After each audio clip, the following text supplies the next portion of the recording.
còn đong đầy bao niềm thương bao khát khao. Người ơi xin anh đừng đi, đừng rời xa em nhé anh, hãy giữ lại một mối tình vẹn nguyên. Em luôn cần anh, cần được anh yêu đắm say. Nếu em còn một ước nguyện, em vẫn mong luôn có anh.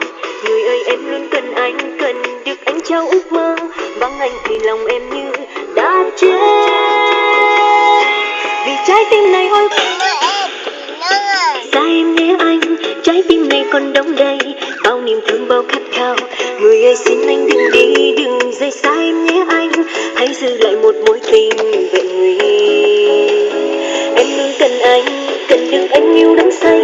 Nếu em còn một ước nguyện, em vẫn mong luôn có anh. Người ơi em luôn cần anh, cần được anh trao ước mơ. Vắng anh thì lòng em như đã chết.